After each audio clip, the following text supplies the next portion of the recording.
And today, the secret to getting swole after class.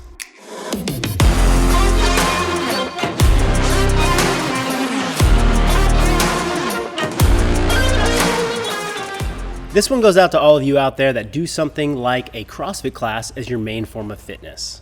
Or maybe you mountain bike, rock climb, or play another sport. Or hey, maybe life is your sport. You don't have 2 hours to train like a bodybuilder, but you still want to get swole.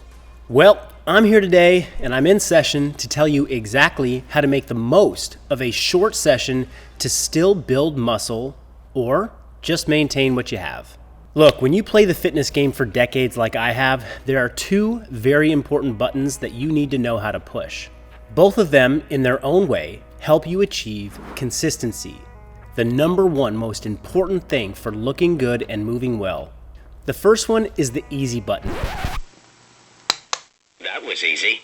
The hardest of all for some of you to push. It's the button that's going to help you from working too damn hard, just to hold on to what you have. You can still have a great workout and give good effort on a few sets. And depending on your nutrition and training age, you might even gain a bit of muscle when you're pressing this button too. But this is more about the feel-good pump. The second button that you need to know how to press is hard mode.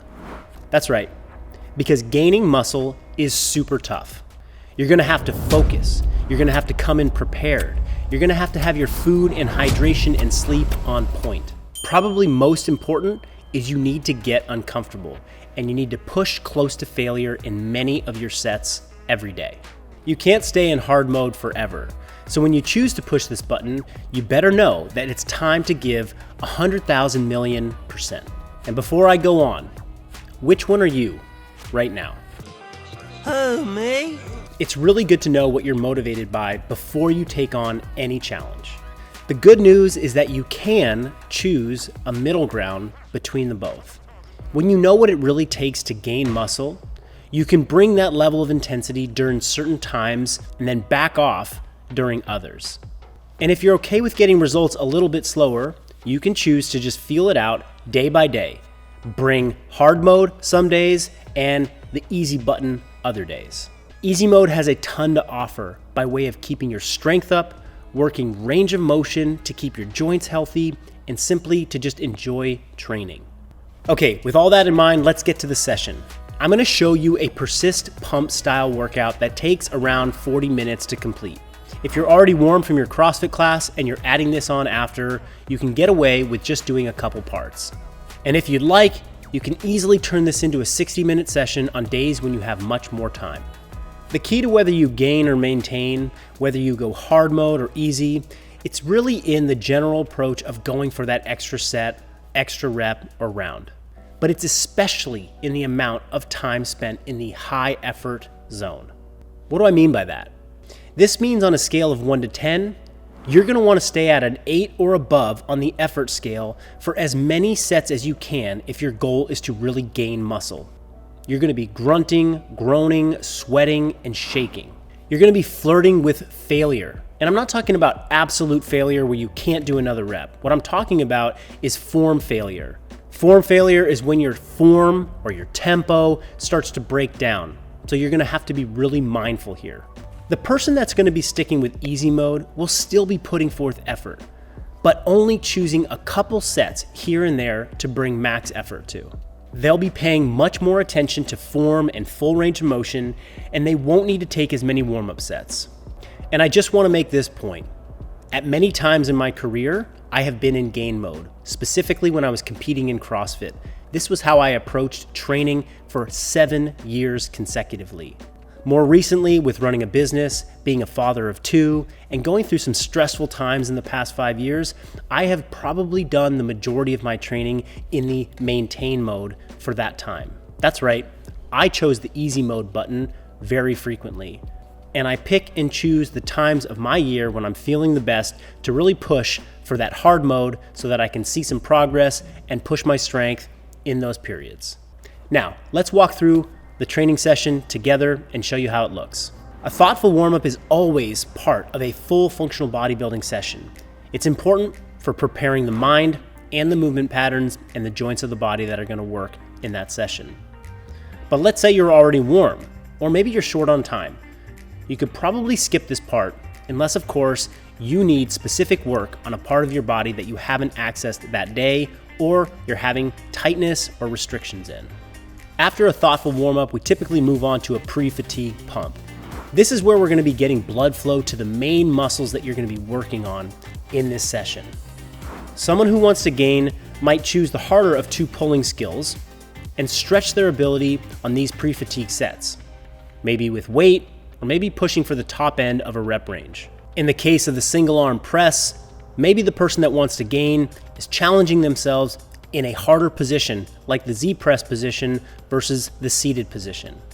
For the pull-up, maybe the person that's in gain mode is actually doing this at body weight or slightly weighted to try and challenge themselves at the top end of the range, while somebody who's maintaining might grab a band and just focus on form, range of motion, and not push effort too much here.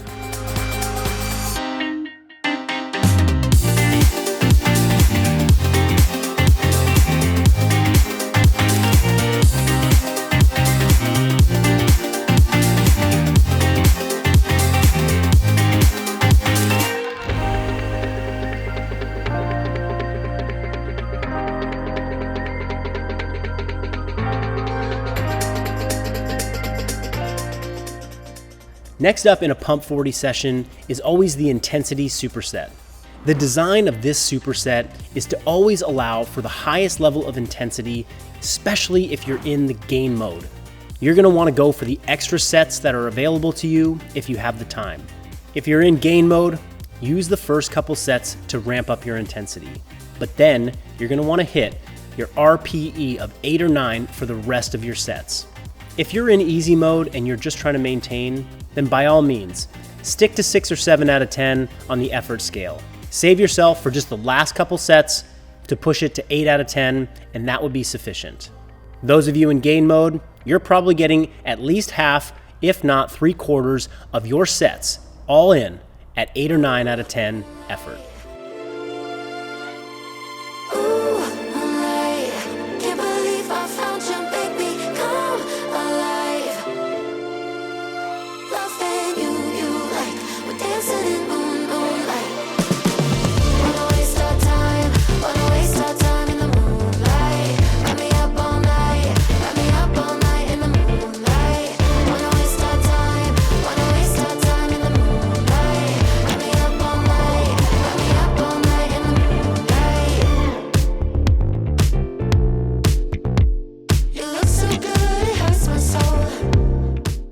Next up in our Pump 40 session, we've got a strength balance finisher. Here's another EMOM, 9 to 12 minutes, where we're doing some unilateral strength and some pushing on the dips. The athlete that's in easy mode is going to be focusing more on their range of motion here, the quality of their reps, and keeping their effort in that 6 to 7 out of 10 range. They might be using assistance with a band for their dips, and they'll probably end at 9 minutes instead of 12.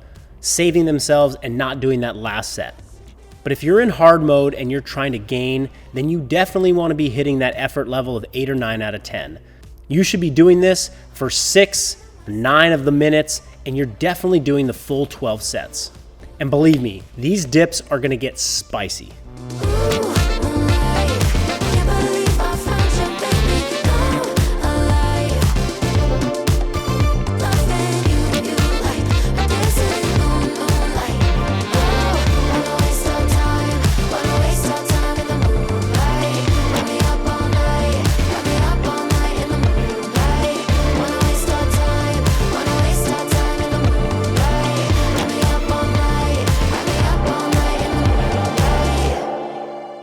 Any complete functional bodybuilding training session always ends with a cool down.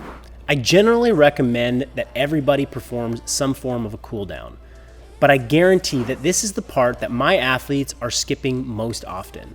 Just remember, if you put in the extra effort into your training, you're going to need a little extra effort on the recovery side as well to keep you from feeling like you're getting run down, you're getting nagging injuries, and that you get back to training the next day and you feel ready and fresh. So if you have a little time after class, be sure to make the most of it. Don't work harder than you need to if all you want to do is maintain. If you want to be gaining, it's really important to understand the effort it takes both in and out of the gym. Just remember, the general principles that are at play here are: number one, to gain muscle, spend the most amount of your time at the highest RPE that you can without breaking down.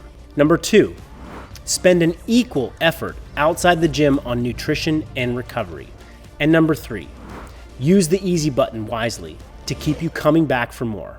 I hope today's video was helpful. It was useful in some way to better understand gaining versus maintaining. If you've got a little extra time after class, make sure you're using it wisely. And if you know somebody who's working too hard to maintain, but not working hard enough to gain, and they need to see this video, send it their way. For more training and nutrition guidance, be sure to hop onto my email newsletter, and that link is in the description below. If you sign up, you're gonna get 2 free ebooks and weekly training and nutrition articles to help you look good and move well for decades to come. Thanks for joining me today. I'll see you next time.